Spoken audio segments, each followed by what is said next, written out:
Hey, how's everyone doing?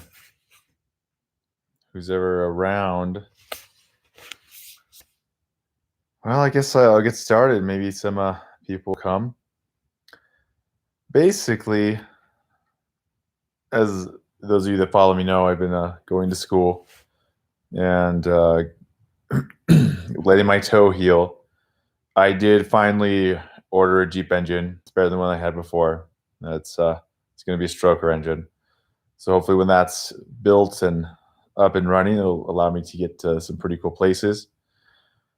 Uh, Things have actually been going pretty well. I went down with Glenn to an area, and normally we don't get. It's like hit or miss on these stories, but he found like 3 leads that ended up being like amazing, incredible stories. Some of them with some pretty cool evidence, and so we recorded those, and we'll get those out to you as soon as we can. Hey, Wolf Kid. Um, when will I be doing a Colorado Cryptids documentary?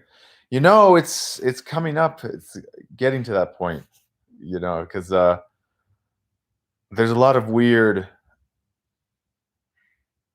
anomalies, I guess you could call them. Not even anomalies, like just like encounters that aren't just Sasquatch that people are running into. In fact, the last 3 stories that we got have nothing to do with Sasquatch, but something, other things, other potentially cryptids, which is really exciting.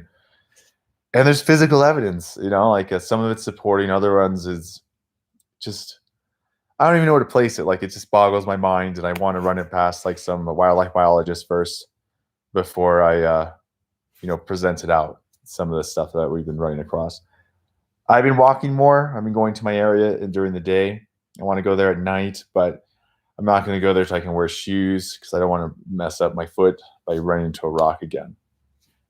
So I remember you mentioned that you theorized there was a baboon cryptid in America. Have you heard of the Gui? I don't know if I'm saying that right. The moon face Sasquatch. So yeah, actually I did. I looked into that quite a bit, and that was one of my hypotheses, because they've run into something very similar down in Africa, except down in Africa, right? Like, it's taken more seriously and considered maybe a baboon because there's a lot more megafauna there.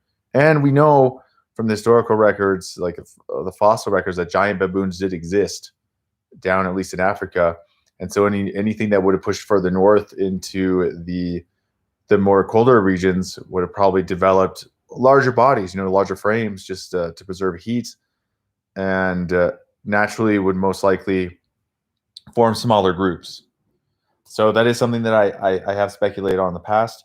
But I will tell you this: I don't want to give too much away, but these tracks were showing to us that are definitely not baboon. And if I were ever to, like, anything that would be convincing to me that might be more like a canine species that walks on 2 legs, it would leave an impression the way that was found. So I don't want to get too far into it. It's exciting, but I want to be sure, like, I know I have more, I've been able to study it more and cross-reference it and talk to some experts in their field before I get too excited about it. But that's like a little sneak peek, so you guys have an idea what it might be. Let's see, what's up? Where have you been? Kind of wondering about you. Hey, Patrick. Well, I've been going to school. I just started school, and like it just like a bunch of work with that. So I have like gone pretty silent. That's why I'm here talking. But I did go out with Glenn, and we got like 3 great stories that we videotaped and everything that we'll be sending out that are really cool. They're different cryptids, but there's some cool evidence behind them, and they're just really interesting overall. Wolfkid says there is many of these alleged sightings of Sasquatch types that have faces akin to chimps, baboons, and gorillas, and gives more credence to Sasquatch being a primate. Well, I think at least the picture that's being painted is that there may very well be a whole like set of species that compete for the same resources. Because think about it, we as humans, we dominate the open lands and like lowlands. Like that is really where we've come to excel. And we pushed out or interbred with other hominid species in the past, right? So ones that were close to human, like Neanderthal, Denisovan, there's a lot more evidence now suggesting that we, bred with them, but we just outbred them. And so we have small pieces of their genetic DNA within us. But other species that probably were too far outside of, being able to intermingle with us, we probably annihilated. But we didn't do that to areas of the high mountains and the thick forest, which allows, like a number of intelligent, you know, hominids or even cryptids to be at large, and we see this all the time, like in the Amazon, others were expected, but that's because people are looking, that we find like these large animals or small that are just outside of our, our understanding. We just don't know that they exist, and we're dealing with something like these cryptids here. They're nocturnal. So one, they're already in areas that we don't like to frequent or live. Two, they come out during a time that we're just not around, right? Like we're not around that much at night, and we suck at being effective at night because we don't have the vision, we don't have the capabilities to be nocturnal. And so it's not surprising that there could be a whole cascade of species still out there that are intelligent that we don't even see, that we miss. Let's see what else. I didn't have to study. They studied me.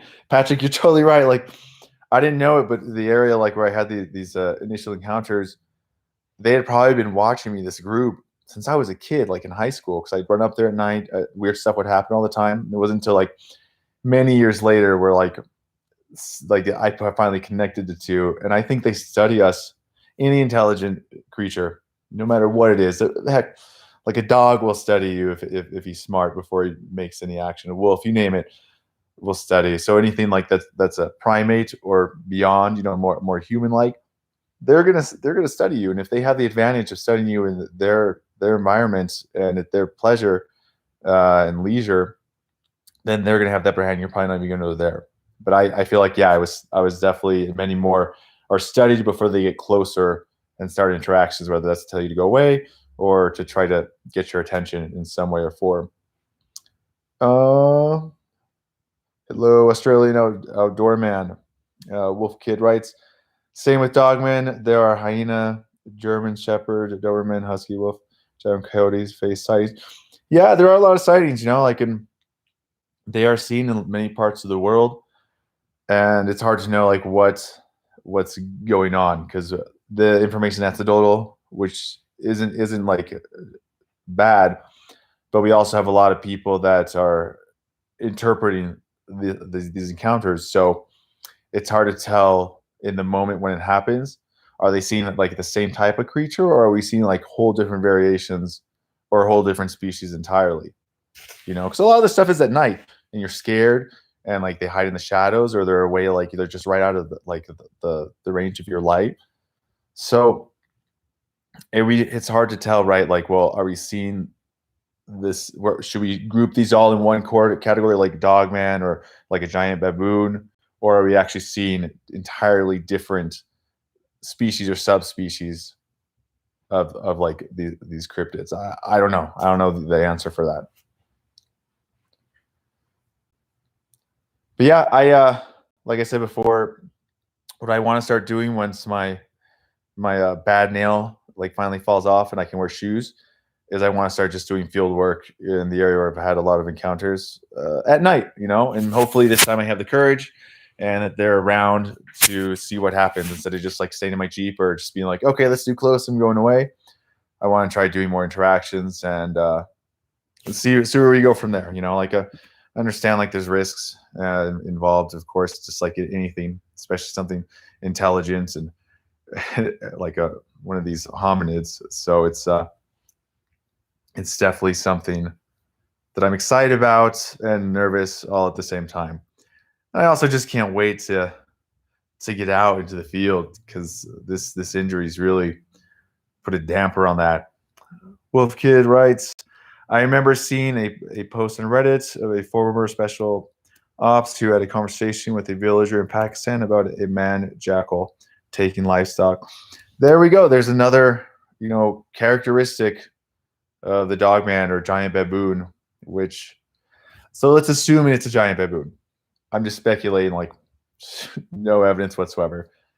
Uh, it would probably be able to, the further north it pushed, it would have developed a lot of adaptations, assumingly that a lot of the other animals developed, and that's getting bigger, um, being more like single, because like especially as a predator, the less food and harder it is to access, the less likely is you're going to work in like social groups. So, for example, here, like in the United States, the mountain lion for the most part works alone, and the reason it works alone is because it has to be able to feed for itself. So it works in groups the way lions do. It wouldn't be able to do that, though.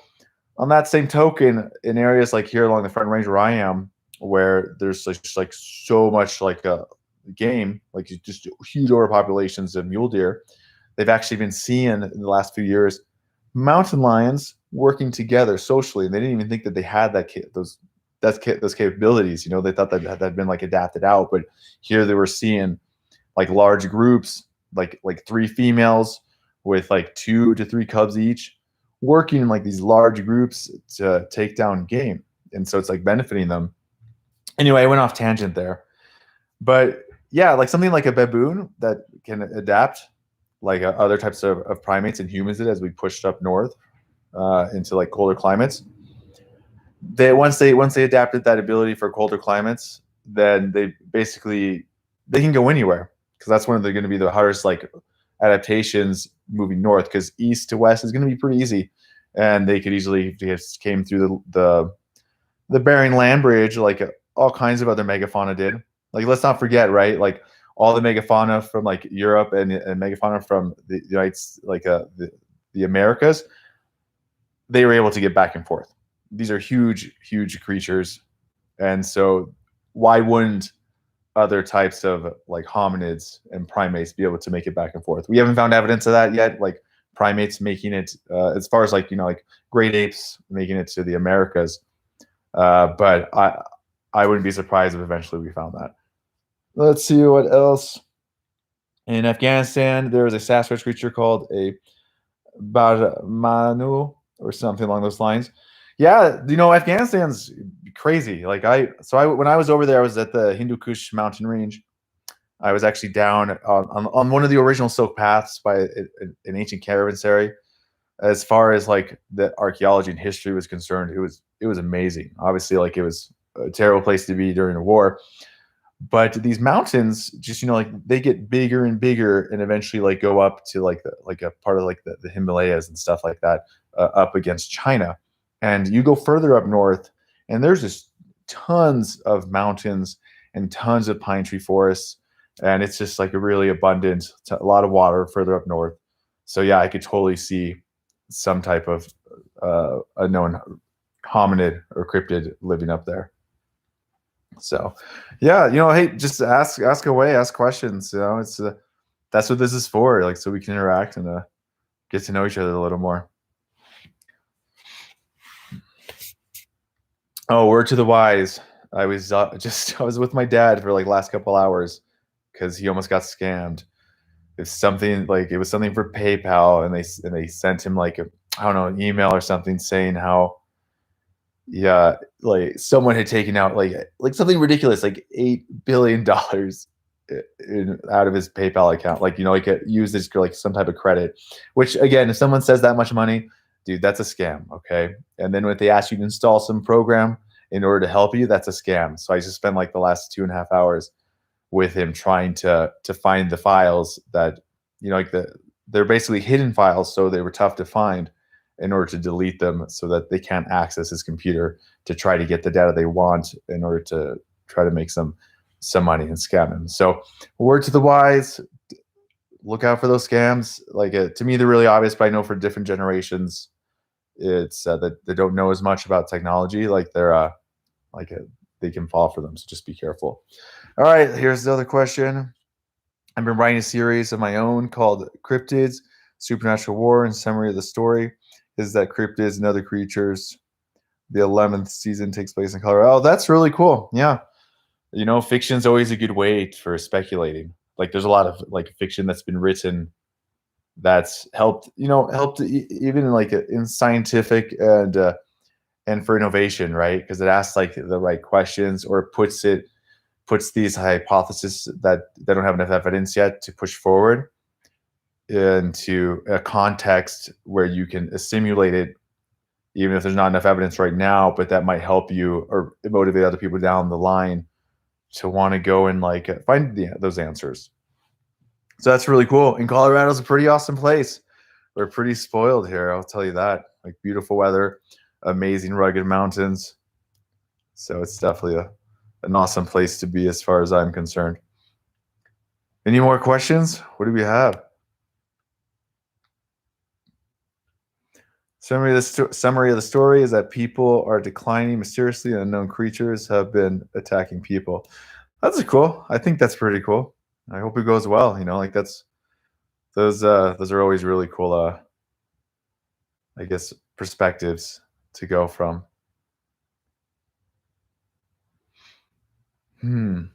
So anyone have any stories or anything cool that to share for themselves? Anything weird happen? All the fruits and berries and stuff are coming in hardcore right now, and that's kind of what was happening last time I had close interactions. So I'm hoping that maybe I get lucky and maybe I'm able to go there and get these interactions because I have a nice thermal now that it was that's on loan to me from some of the benefactors that have helped this channel, and so I'm excited to try to get that up and running. But I have to be able to get into the mountains and wander around to even like really take advantage of that. So hopefully that'll happen soon.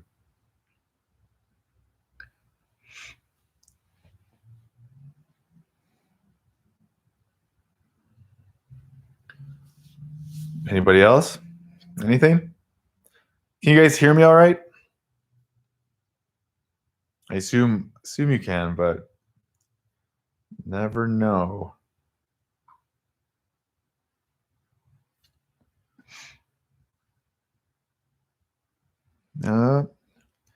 Wolf Kid writes, so far my favorite is in Colorado because I put so many storylines 11th season, like one arc where the characters are taken hostage by a gang who feed a domesticated dog man. That'd be pretty insane to have like a domesticated dog man or just any cryptid for that reason. Yeah, man, I hope that takes off. That sounds pretty cool.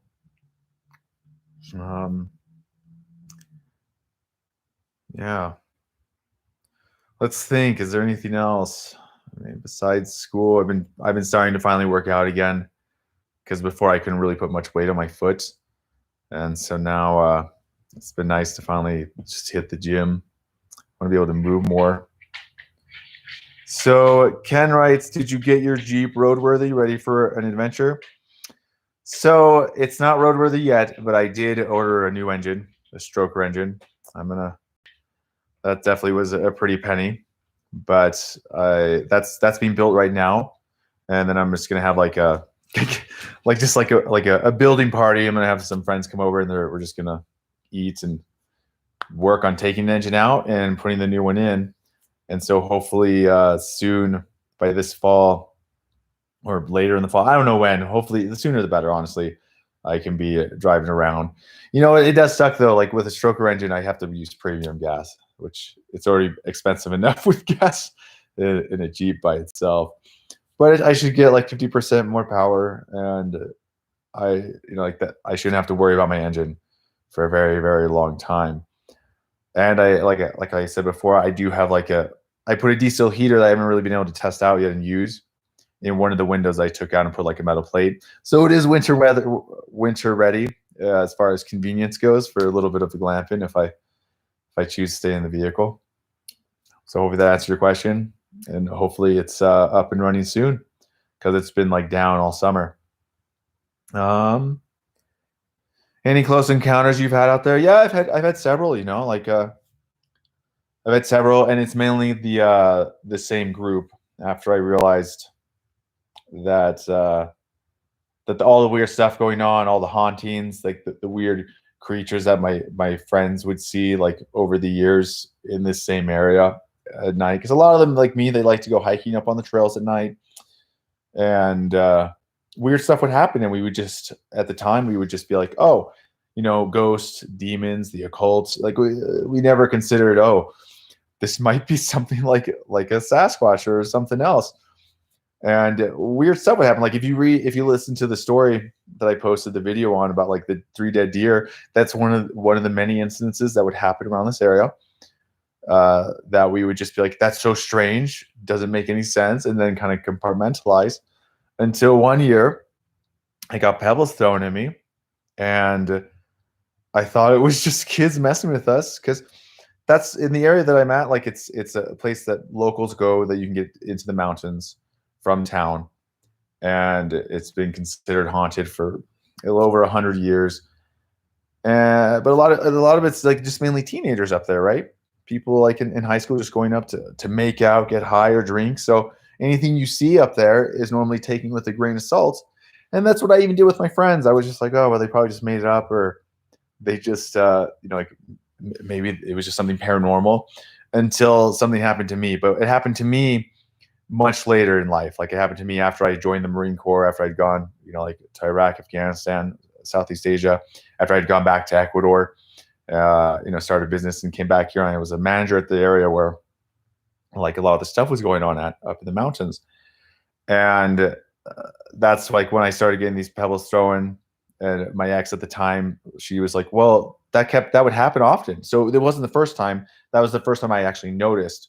And that's why she'd always be like, she started getting weird about the area that we had gone to for like months on end.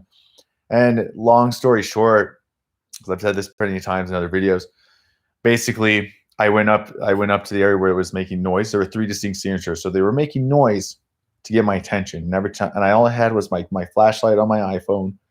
And I went up to the first one, and it just stopped making noise. But just like maybe like a couple meters down, there was more noise. And I'm on the road that goes up into like this area where we're at, and there's just like a ton of like trees and scrub oak and bushes along this road, and the light barely penetrates, maybe a couple of feet. So I do this. It doesn't make any noise. Like they all stop making noise. So I'm on my way back, and then I see this little pebble getting right in front of my light. It just goes right and hits right there on like the street. Because before that, I thought I heard a pebble hit behind me, and I thought maybe it was my ex that threw it, because she was like, she didn't want me to go down and investigate because she was freaked out, and she thought maybe she did it. But I looked up the road to like the little camp area that she was at, and I was like, that's way too far. But what else could it be, right? And so then I walk up to her and I ask her, I was like, well, did you throw something at me? And she thinks I'm just trying to freak her out, and so by this point, it had already been an hour and a half where we're listening to this noise. So it's not making sense to me. So I'm like, well, why would like teenagers wait an hour and a half making noise, throwing stuff at us? Like that's a long time. Like that takes a lot of patience, right? Like that's like, just to wait and be really subtle about like the noise and stuff you're making. And so basically I decided, because I know the area well. I hike there a lot during the day and at night. And I think I know this area, and I'm just like, there's nothing here that I don't know. Like that's literally what I thought, and that was my mistake. So eventually, I go up into this deer trail that skirts like this road where the rocks are being come from. I go in there, I don't see anything, and then we hear other people nearby at a campsite, and I stop exploring, and and this is the irony, right? Is I was actually scaring people at the time by making weird noises, like running, like because they were high or drunk. And so I just assumed it was someone scared, like just trying to mess with us. And so I made these like loud noises and scared them out, and I forgot all about it. And then as soon as we came back to the road, all hell broke loose in these big scrub oak. So a scrub oak doesn't get very big here. So when you see like big ones, like this brown, those are big, and like they go pretty tall. And so these things started like just shaking violently, these scrub oak, and all of a sudden like all these big limbs and rocks were being thrown around us, and like it was just hell broke loose. And then we got like a bluff charged, and it was just like it sounded like this train was just like barreling through the like it's just right up to us, like through the brush. And so I just ran her over to her car to get in, and I got into mine. We went to the closest gas station. It was just like boggling my mind, like just like it was. I just felt like a deer in headlights. And then we eventually went back the next day to check it out. And we found these large impressions where like where it had come up like to the road, like this thing with like 18-inch tracks, or where it had broken all these branches. And that was like the beginning where I had to admit and finally be like, wait, there is a lot more going on here than I think. And it really messed with me. It really scared me, because then I thought of all like my friends that I'd claimed to see like these creatures with the reflective red eyes, like up in this area, all the weird animal kills, all the weird stuff that happened, and all of a sudden, like I was just like, oh man, there's like an apex predator here, like that could just rip me apart anytime. And it was really scary, honestly. Like for years after that, like I wouldn't go into the woods at night, and I would always go armed, because I didn't know what they wanted. I didn't know what they were capable of. And it made me feel like the place I felt safe, the place I felt like I knew, it made me question the whole thing, because I was just like, I don't know anything, and like these things can outclass me at night. They, like they can see better, smell better, hear better. They're way stronger. They can like rip me apart if they wanted to. And so that was like the beginning of like a long journey to eventually realize like, well, I had these fears that I needed to face, and go and face them. And facing them meant going back to that same spot like 6 years later, and putting myself in a position where they'd come through, and then seeing if my hypothesis would be correct. Like they would come and eventually start throwing pebbles and start kind of doing the same type of interactions, which after 3 months of going there every other night when it first happened, oh, dude, it was like I was shaking, like I shook, because it was just like, it was a traumatizing experience to be like, oh shit, it works. It was exciting, like, oh, I was right. But it was also really scary that it, like, I was right. But yeah, I definitely, it was definitely like brought me here, and now I don't have that fear anymore. I understand like there's dangers, but I can go into the woods at night and feel a lot more comfortable instead. Let's see. Have you seen anything you thought was a cryptid? So I didn't see it, but my friend Austin, who Hammerson Peters, we did like a crossover videos, and he basically talks about when I was up on Pikes Peak. One of my friends came to visit me because I was living up there, testing my survival skills. And so on this one day, I decided to come back with him, because I'd just been up there for so long. And we worked into the night, like building our shelters and stuff like that. And the only reason I was staying out there at night was because he was with me. So I was like, okay, we'll be secure getting down together. And he basically saw this creature, because I would walk faster, so I would be like much further ahead of him, and I would always stop like on the turns to wait for him to catch up. It's like the slinky effect. So he was quite a distance from me. He had his headlamp on, I didn't. And he says he turns up, looking up the hill, and he sees this creature. He said it was like very like a thin. He's almost sickly. It looked like he was wearing like deer antlers, and it was like this almost grayish thing, like complexion. And it was like following him through the woods, like 30 feet away. And he just kept walking until it was out of sight. And it was like almost like it was stalking him, and he freaked out. He only had a machete. He took out his machete, and then I turned around again, and he's right behind me now with his machete out. And that's like the short version. You can go check it out. It's like under Wendigo, even though I guess it sounds more like a skinwalker by description. But I'm glad I didn't see that, because it was hard enough for me just to accept something like Sasquatch at the time. You live in LA. I remember seeing strange lights above Griffith Park. I believe they were a pair of reopened pterodactyl cryptids.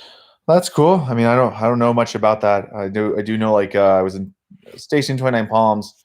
I didn't know it at the time, but I guess there's been a lot of sightings in those areas. And honestly, a place like the Santa Monica's, like those mountains over there, they have tons of vegetation and animals. And even though it's arid, there's still water sources. I would not be surprised if there's something like Sasquatch living up there, because we get them a lot in arid environments, which initially you wouldn't expect that. But over the years, there's been a lot more encounters in these areas, so they might be there. There's encounters and reports in those regions, so you never know how close you might be to something unknown. Though, yeah, the deer man, yeah, or Wendigo creatures. And so something I haven't brought up is I was telling one of my friends that I know here, and his family's lived here for generations on a ranch by one of the rivers nearby. And I didn't know about it, but I guess like they've known about these creatures called deermen for generations, to be careful for them. I need to get more details on it, but he says he's always been like afraid of deermen because it's something that's been taught like in their family to be careful for, and that they're around.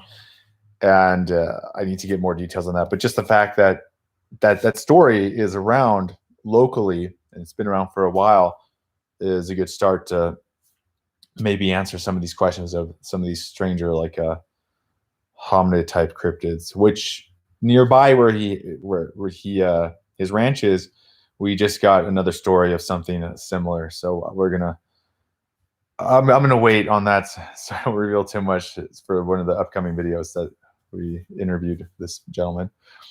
Another question. I think the second time I think I had a strange encounter was in Joshua Park when me and my parents were camping. I felt like I was being watched. Pure dread.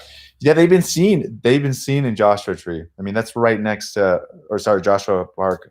Because the 29 Palms is basically like adjacent, like it's part of the same like structure.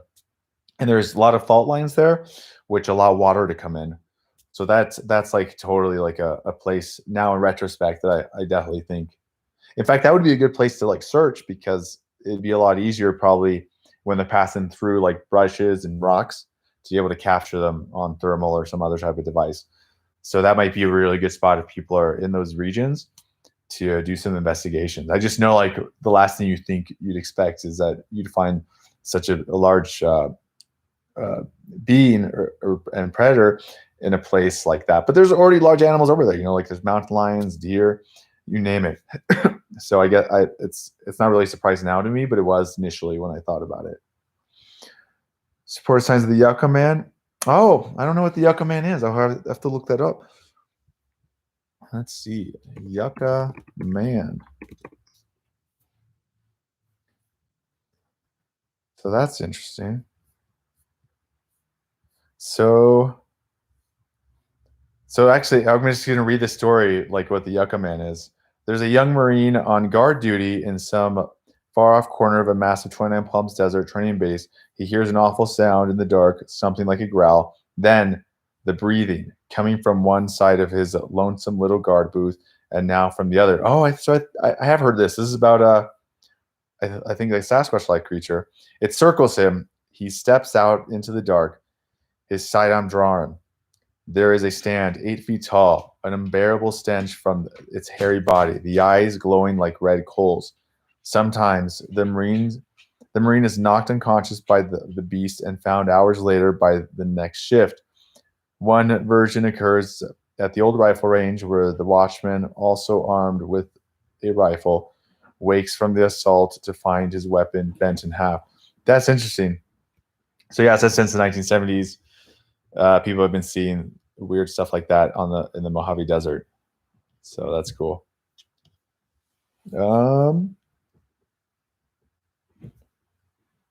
Yeah. So yeah, that's definitely the name of the creature, the Yucca Man. And yucca trees are really cool. Or Joshua trees, sorry, are really neat like trees. Like they're just, I think, unique to that area. Oh my gosh, look at this. Look at this girl. Look at her. Just bored. Maggie, what are you doing? Just destroying stuff? She's so cute. Oh my gosh. Oh. Yeah, does anyone have any questions? Come on. Questions, cool stuff. Any theories, hypothesis on stuff?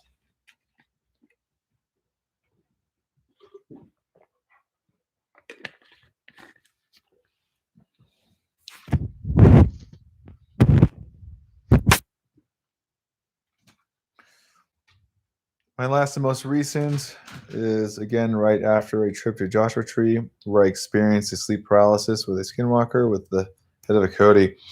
I bet that was terrifying. I mean, just whether it was like kind of like a psychosis or something like physically there, but that would have been a terrifying thing. Yeah, there's definitely a lot of weird stuff. And I think at the end of the day, I think all like whatever's going on, like whether it's on the outside or the inside, it will like help us better understand like the nature of reality and just like mind, just in general.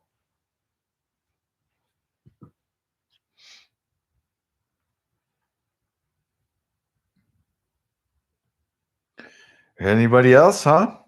Any questions? Anything like that?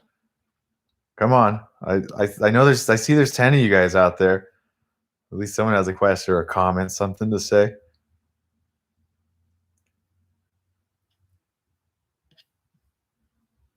Mm-mm-mm. Something else I want to be exploring a little more is like I don't know if you guys saw, but I put like a video up of like the legends of the little people. And that one really intrigues me because I feel like that's we already have that in the fossil record. And not necessarily here yet, but we definitely have in other parts of the world, the Homo florensis. So the fact that we have them in like oral traditions for the natives here through the whole Americas and modern day accounts makes me really, really curious. Because like imagine meeting like a little person that has like a language that you can understand and communicate with. Like imagine like their perspective, imagine like their histories, imagine like just like their way of life. Like it just be like kind of mean like aliens or akin to it. Like that's and be able to actually communicate and have that dialogue too. I think that's pretty cool. If is it fine if I give you names of the story arcs from the 11th season? Sure, why not? You're the only one like writing asking some questions, so go for it. I appreciate it. The old man Paul, the mountain.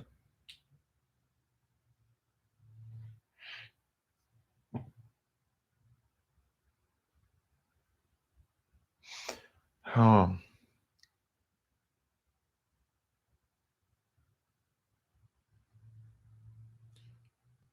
okay, cool.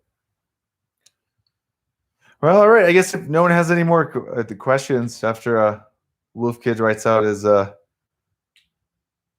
names for the story arcs, so we'll probably wrap it up, and I'll go grab a bite to eat. So the tower is the next one. That's cool. The plague, dang. Looks like things are getting dark.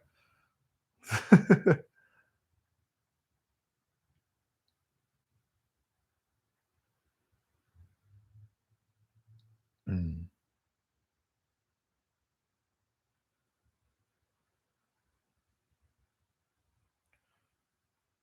Hey, is it Risbo? Risbo? Oh, thanks so much for I always appreciate the motivation and the comments. It's definitely tricky trying to do everything at once, but I'm trying my best, but I definitely appreciate the support, the moral support. It's always I love it. And then the last one, or number 6, is Domain of the Titans. Yeah, but if no one has any more questions or comments or anything, we'll probably wrap this up. Is that the last one, Wolf Kid? Domain of the Titans has a great story of Dogman versus Bigfoot over food. Well, that's cool. Yeah, like I said, I hope that goes well for you. Like that's always humble beginnings and just like build from there. So, all right. Well, I guess like thanks to everyone that showed up. If there's no more questions, I guess we'll wrap this up. I appreciate everyone coming, and hopefully you guys stick around because eventually there's some good stories coming out whenever I have time to put them together. and hopefully things will be be cool. I'm really hoping. So okay, last really quick. Normally, when I go out on the field, I only show you guys like the pieces of interest. So there's a lot of like footage that goes unseen because I just like try to put the highlights. But what I'm going to be trying to do, like I said earlier, is when I can finally wear my boots, I'm going to be going up into these areas where I've had these encounters at night. And I was thinking I'll just film the whole thing, just kind of like a walkthrough, and you guys can kind of follow me through. I mean, there's the likelihood that something's going to happen is probably slim, but I don't know. Is that something that seems exciting? Just like come with me as I go through these areas at night and see like what I see, or do you guys just prefer like the highlights that I normally do when I do like field work?